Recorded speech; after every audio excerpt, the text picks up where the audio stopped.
धन्यवाद माननीय अधिष्ठाता महोदय।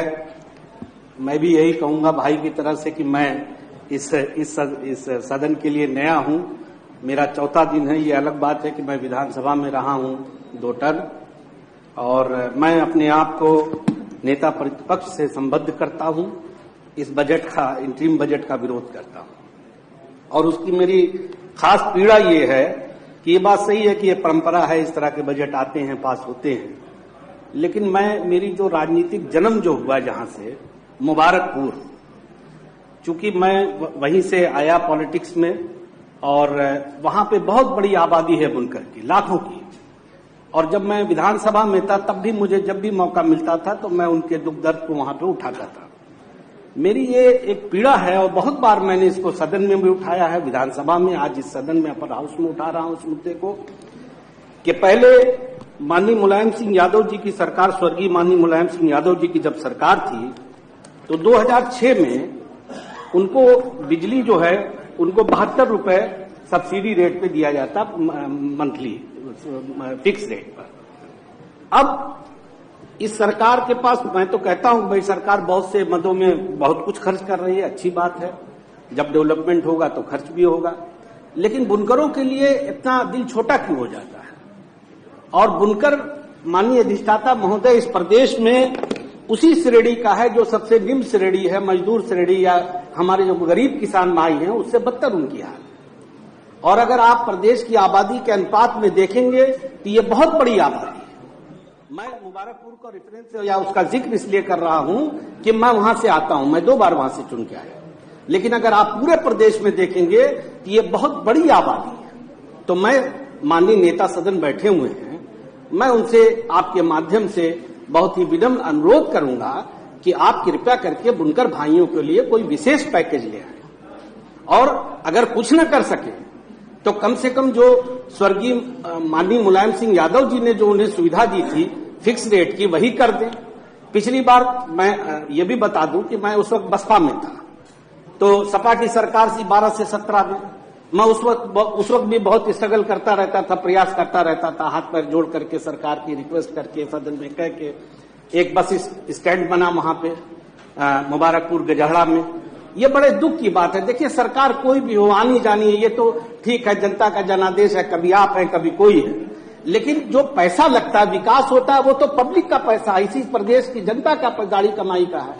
20 करोड़ रुपया लग के वहां बस स्टैंड बना, मगर इतना दुर्भाग्य है माननीय नेता सदन, मैं आपका ध्यान चाहता हूं इस पर कि इतना दुर्भाग्य है कि वो बस स्टैंड आज तक नहीं सुचारू रूप से चल पाया। मुबारकपुर के गजहड़ा में 20 करोड़ रुपया लग करके बस स्टैंड बना और बन करके तैयार खड़ा है। वहां बाहर के लोग जाके गाड़ी पार्किंग, दुर्भाग्य देखिए कि वहां गाड़ी पार्किंग के रूप में उसका इस्तेमाल कर रहे हैं सरकारी संपत्ति का, लेकिन उसका वो चल नहीं पा रहा है। इसलिए माननीय अध्यक्ष महोदय, मैं अपनी बात को खत्म करते हुए आपको धन्यवाद देता हूं और नेता सदन से ये बहुत ही विनम्रता से अनुरोध करता हूं कि प्रदेश के बुनकर भाइयों को कोई विशेष पैकेज दिया जाए। धन्यवाद। साथियों के लिए बेहद ही महत्वपूर्ण सभी का आज के इस नए वीडियो में आप सभी जितने भी शिक्षा मित्र साथी हैं, वर्तमान की एक बड़ी खबर है जो कि आप सभी के बीच में इस खबर के माध्यम से साझा करनी है। फिलहाल सभी साथियों से एक अपील है, इस वीडियो को आप पूरा देखें, अपने साथियों के मध्य भी इसे शेयर कर दें। अब चलते हैं अपडेट पर। धन्यवाद सबको, पूरे सदन को धन्यवाद। माननीय धर्मेंद्र सिंह जी, माननीय जासमीन अंसारी का दिया अनुपूरक बजट में। अभी बुनकर समाज के बारे में बहुत विस्तार में हमारे सदस्य उठाने का काम किया और इससे पिछले सदन में मैंने भी इस बात को उठाया था। बुनकर समाज के लोगों की कारीगरी, उनकी नक्काशी पूरी दुनिया में जाती है। पूरी दुनिया में हमारे वहां से माल हिंदुस्तान से जाता है।